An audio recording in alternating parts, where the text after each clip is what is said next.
Hey guys, it's Will from Magic the Friendly Tavern. We're just gonna pick up where we left off. We were talking about my Sharuum Tier 2 artifact deck. We had just gone over all the combos. All the combos are in hand. As you can see, we run 19 combo cards. A little bit excessive, but we do have, 6, 7 combos. Next, we're gonna move on to Disruption. And for Disruption, we run Counterspell. Just counter target spell for 2 blue. We run Swan Song. Counter target enchantment, instant, or sorcery. Mainly instant and sorcery come up, but sometimes the enchantment does. But then we give them a 2/2. So, it's fair. Next, we're going to talk about delay. Counter target spell. It's exiled with 3 counters on it. When those 3 counters are removed at each beginning of each upkeep, and when the last counter is removed, the spell can be played again at instant speed. Just to let you know, it will come back, but we're looking to win within the first 5 turns. So if we put something away for 3 turns, we can get out of the way long enough for us to win. Sometimes we like to go late game. I mean, I like to push it out to 7 or 8 turns if I can. Believe it or not, CEDH games will go that long. CEDH games will stretch into 20 turns sometimes. It happens, like 45 minute to an hour and a half games. It happens.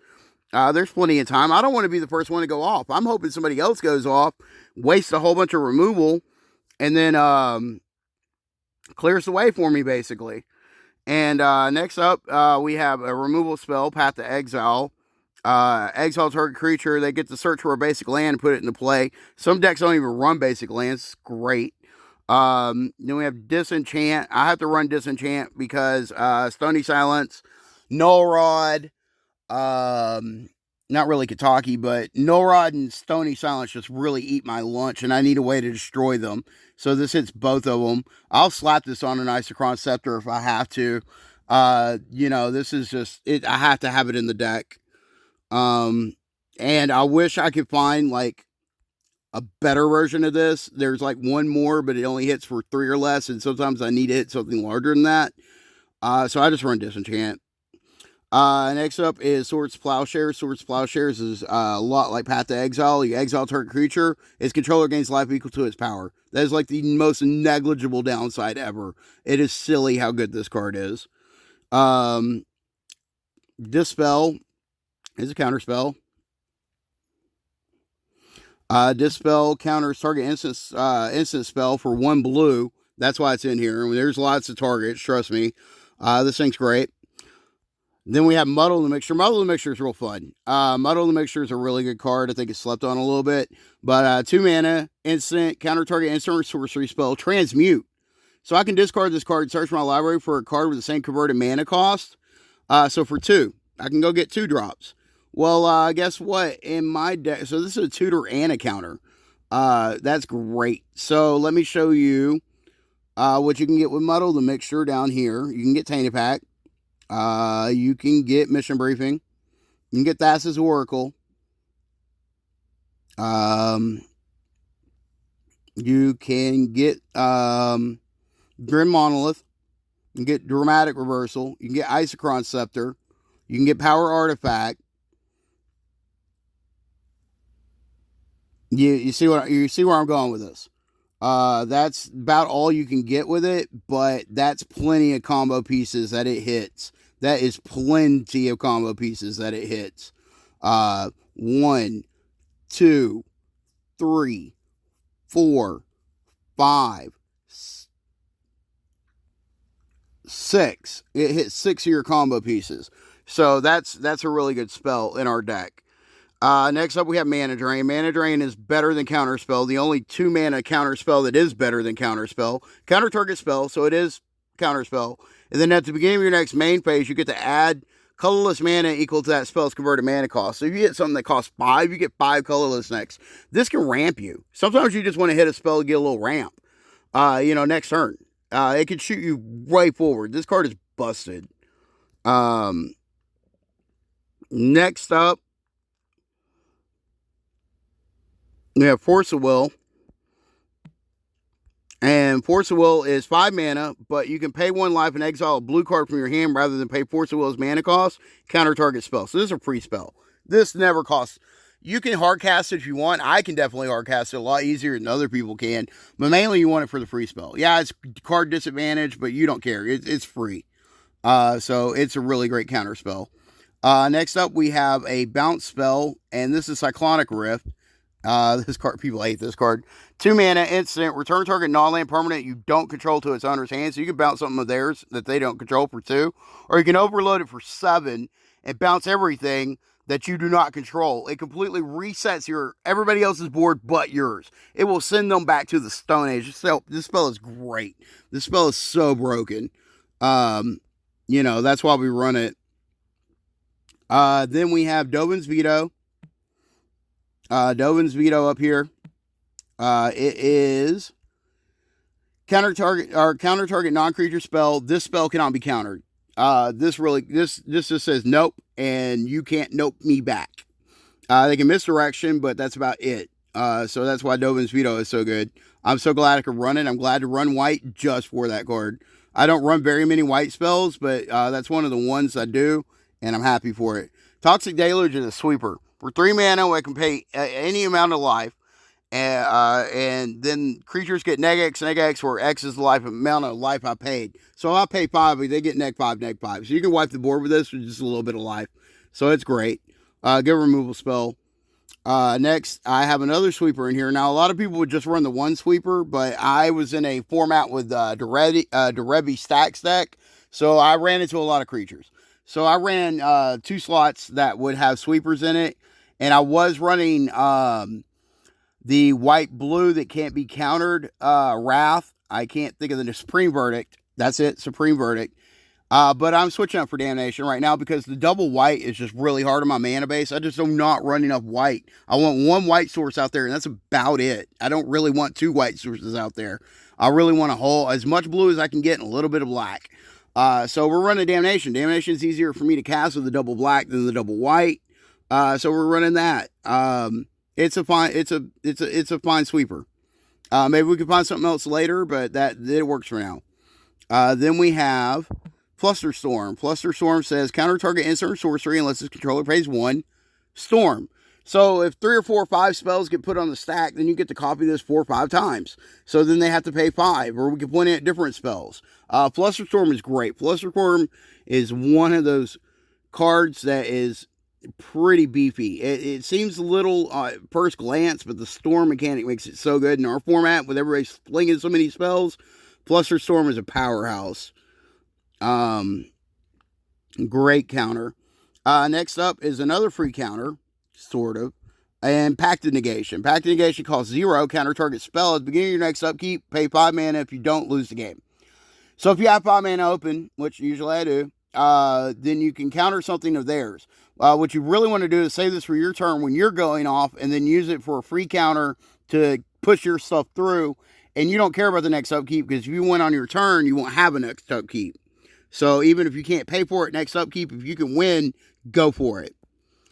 So that's Pacted Negation, and that's all a removal. You see, we're not running very many. We're running 1, 2, 3, 4, 5, 6, 7, 8, 9, 10, 11, 12, 13, 14, 15, 16. We're running 16 removal. Most decks run 20, 25. So again, we're running like 19 combo pieces, where most decks would run a lot less, like maybe 10, 7, and we're running less removal to make up for that. I'm running a lot less removal to make up for that, for those extra combo pieces. But it's okay. I mean, we still have enough removal that it shows up. It's just a little bit lighter, so we have to be a little more careful. Just basically what we do is we feint, feint weakness until we can get everything out there. Like, yeah, I might have Grim Monolith in hand, and I'm just not going to run it out until I absolutely have to. Or, stuff like that. Just protect my pieces by leaving them in hand. That's all you really can do. This deck is resilient, though. I went up against a Nekasar deck and tried to combo, and I tried to combo 4 times. He had to counter me 4 times from comboing because he couldn't stop me. Or he could stop me, but he couldn't kill me and disable me long enough to keep me from trying to combo. Anyways, that was my point. Next, we're going to talk about draw. Here's a good draw spell, Thirst for Knowledge. We're going to pay 3 for an instant, draw 3 cards, discard 2 cards unless I discard an artifact. So this is great. Digs. I don't care about the discard. Even if I have to discard 2, it's great because it digs so deep. Instant speed. Then we have, of course, Mystic Remora, the fish. And it is an enchantment that comes down with cumulative upkeep. Whenever an opponent casts a non-creature spell, I get to draw a card unless they pay 4. They're never going to be able to pay 4 in the early game. Forget this down turn 1. It's going to draw me 2, 3, 4 cards. So it's really good. Cumulative upkeep means it will not stay on the field. We got to keep paying that 1, then we got to pay 2, then we got to pay 3. So about the time we're going to pay 3 for it, we're just going to sacrifice it. No biggie. Then we have some cantrips here. We have Portent. Some people don't run this card, but it's all right. Look top 3 cards of target player's library, so I can look at mine or theirs, and either shuffle that library or put those 3 cards on top of the library in any order, so I can actually hose them and put them in a bad order. If they got like 2 lands and a spell, and I want them to get that spell, I can put 2 lands on top, or I can make them shuffle, and then draw a card at the beginning of the next turn's upkeep. So you don't get the card right away, and that's the only downside, but it is next turn. That means even during your opponent's turn, so it's not that far away. All right, card. Then we got Brainstorm. Brainstorm's powerhouse. We are running 9 fetches, so it does work. Draw 3 cards and put 2 cards from your hand on top of your library in any order. So, that's great. Draw 3 cards, and then put 2 back, and then we can shuffle them away with the fetch lands. Really good card. Another thing that works for the fetch lands is the Sensei's Divining Top down here. There it is.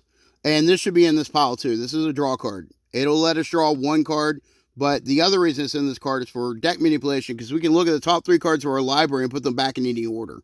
So that's what we really want it for, is to do that, and then we could shuffle them away with our fetch lands if we don't like them. So top works with the fetch lands. Top works with Portent and the other cantrips that allow us to manipulate the top of our deck. It just allows us to dig through and find exactly what we need really quickly. So that's why it's set up that way. Then we have Rhystic Study, everybody's favorite. Whenever an opponent plays a spell, any spell, you can draw a card unless they pay 1. It's a tax. Basically, it's a tax on their mana. And if they don't, you get a card. So it's great value. Great value. No problem there. Next is one of our cantrips, Sharuum Visions. And it is draw a card, scry 2. Remember, draw a card, scry 2, because scry 2, draw a card is actually a different card. And we're going to get to that card because I run both. And it's just a cantrip. Just cheap, draw a card, and we get to manipulate the top of our library. Then we have Scroll Rack. Scroll Rack works for fetch lands too. Pay 1, tap it, exile any number of cards from your hand face down, put that many cards from the top of your library into your hand, then look at the exiled cards and put them on top of your library in any order. So you switch cards from your hand from your library. But if you do this once, then you'll know what's on top of your library, and you don't want it, so you want to use the fetch lands to shuffle it away. So if you do it again, you get fresh cards, so you can reuse it. It's really good. It's really good with fetch lands and deck manipulation, and really dig through your deck and really tear through that thing. Great card. Then we have Ponder, which is the fixed version, or the fixed version of, not the fixed version. Look at the top 3 cards of your library. You can put them back in any order, or I may shuffle, then draw a card. So again, deck manipulation. 3 cards is a lot to dig. Pretty good cantrip. Here's the fixed version of Sharuum Visions, is Preordain. And Preordain says scry 2, draw a card, just like I said. It's the fixed version of Sharuum Visions, and it's another sorcery, 1 mana cantrip. These are called cantrips. All of these are cantrips. All of these are cantrips. Man, there's Gitaxian Probe, another cantrip. And what Gitaxian Probe says is pay Phyrexian mana for 2, so it's free. Or we can pay a blue. Look at target opponent's hand, so player's hand, so we can look at our opponent's hand, or, and get free information, and then we draw a card. So we can check to see if the coast is clear from an opponent we thought might have a threat, or have an answer for our threats. So it's good. It's really good. Again, I just need more cantrips in here, more fluff, more air to put in the deck, more ways to draw through, and Gitaxian Probe fills that request. Then we have Papal Mending. Not really a cantrip per se, but it is a dig spell. Gain 2 life, draw 2 cards, and discard 2 cards, and we can flash it back. Digging 2 cards and discarding. Like I said, we're not worried about card advantage. We're a combo deck. We don't care. We're just trying to get to what we need immediately. That is our card advantage. And this allows us to dig very deep into the deck, like 4 cards, or, draw 2 cards. And then we don't care about dipping stuff in our graveyard because between Sharuum and a couple lands I'm about to show you and a couple other things, we can get stuff back out of our graveyard pretty easily. So if we ditch artifacts in there, we're golden. So don't worry about pitching artifacts into your graveyard with these kind of spells. Here's another one that digs. This is Impulse. This is a good one. 2 mana instant. Look at the top 4 cards of your library. Put one of them in your hand and the rest on the bottom of your library in any order. This used to say then shuffle, but then that's pointless. So they errated it. Just be aware that the old one says something different than the new one, but they do the same thing. Use this text, not the old text. Don't shuffle afterwards because that's just dumb. So you look at the top 4 cards. That's pretty far to dig. And from the looks of it, that is it on the draw spells. So we're going to go ahead and move them along. We're already hitting 20 minutes again. We got a little bit of time. We got 4 minutes. Let's go ahead and push through and see where we can get.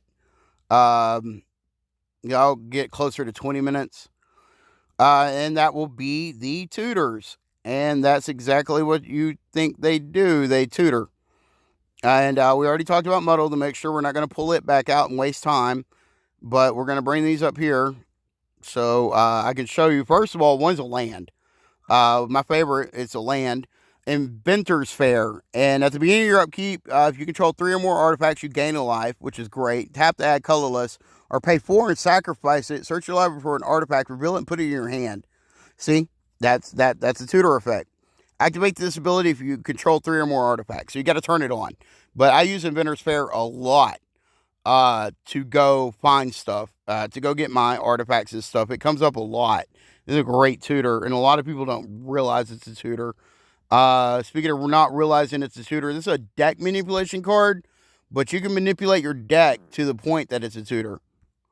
Let me show you. So look at the top 5 cards of your library as many times as you choose. You may pay 1 life to put those cards on the bottom of your library and look at the top 4 cards of your library again. Shuffle the top 4 cards of your library and put those cards on the top in any order. Shuffle your library and then put those 5 cards on the top in any order. So basically, you do it 5 cards at a time, and once you find the 5 cards that you want, you put them back on top in any order. So as soon as you find what you want, slap it on top, you're good to go. So it acts as a deck manipulation spell, but it also acts as a tutor. And yeah, if you nug yourself for, 5, 6, 10 damage, doesn't really matter. It's okay. As long as you get what you need. So there's that. And then next we have one of the few creatures in our deck. We're only running 7 creatures total, and most of those are combo pieces. Tribute Mage is 3 for a 2/2. Whenever it ETBs, you search for an artifact card that costs 2 or less. And I already showed you the few of the artifacts. You can get Grim Monolith with this. You can get any of your signets with this. Whatever costs 2. I think you can get Scroll Rack with it. It's really good. It's mainly in here just to get Grim Monolith. But it gets an artifact, costs 2. Exactly 2. So it's in here as a tutor. Next is another white card, one of our few white cards, and it's Enlightened Tutor. It can grab an artifact or an enchantment. Of course, we're grabbing artifacts with it. Reveal it, put it on top, but it's instant, so we can do it at the end of the step and then draw that card for turn. So it is a little bit of card disadvantage, or card neutral, but it's okay. Then we have Entomb, and most people would think Entomb is a tutor, but look, search your library. That's what a tutor does. We put it in the graveyard instead, but let's say we drop Altar of the Brood when we have Phyrexian Metamorph in our hand, and then we just shroom it out. Shroom out the Altar of the Brood, then play Phyrexian Metamorph and go into our combo. See, we can do that. That's why it's considered a tutor in this deck. It's perfect. It works. It does what it's supposed to. Next, the most expensive tutor in our deck. This thing's like $300. Might be even more than that. Might be closer to it. Is $394. Search your library for one artifact immediately and place it immediately into play. Then you choose another artifact that's already in play and send it to its owner's graveyard. The new artifact's casting cost is greater than the discarded one. You must pay the difference, or you sacrifice both. So we transmute a 2-mana artifact into a 2-mana artifact, or we transmute a 0 mana artifact into a 2-mana artifact and pay 2 mana. So it's great. It allows us to put it directly on the battlefield instead of our hand, so we don't have to cast it. It costs us less. It's just a great tutor. I wish they'd reprint it, but it's on the reserve list. They never will. It's a great card. It's just going to keep going up and up in price. That's all it's going to do. Great tutor. Then we have Mystical Tutor. Mystical Tutor is search your library for an instant or sorcery, reveal it, put it on top, but it's instant, so we can get it for that draw. Great tutor, but it doesn't hit artifacts. But it does let us tutor for other things like Intuition, which will get our combo. We can tutor for Enlightened Tutor. I tutor for tutors a lot in this deck, believe it or not, and sometimes it's because of Enlightened Tutor. But moving on, then we have this guy, which is Trinket Mage. And with Trinket Mage, we can search our library for an artifact cost that costs 1 or less and put it onto the battle, or put it into our hand. So we have an artifact land we can go get. We have Altar of the Brood we can go get. We have all of our 0 rocks that we can go get. So it's kind of mana ramp. He's fine. He's a good one. I thought I actually had the guy that would, I must have cut him. It doesn't matter. Next, we're moving on because we're running out of time. Next, we got Fabricate. Fabricate is search your library for an artifact, reveal it, put it in your hand. It's that simple. Sorcery, 3 mana. We have Demonic Tutor. Demonic Tutor, search your library for a card, put it in your hand. Doesn't matter what the card is. Shuffle your library. You do not have to reveal it because it doesn't matter what card it is. Grab anything. Vampiric Tutor is the same way, except for it's an instant. You put it on top of your library and lose 2 life. But you draw it for that turn. It's good. It's a little card neutral, but it is fine. Great tutor. Okay, well, that's all the tutors in the deck. And the only thing we have left to talk about is the mana. But we do need to talk about the mana. And I wish I would have counted these tutors, but it's okay. Somebody can go back in the video and do it for me. And put it in the comments, maybe. That's going to be it for this video. Again, I'm Will from Magic, the Friendly Tavern. This is my Sharuum deck. I want to tell you people to have happy pack pulls. And as always, happy games.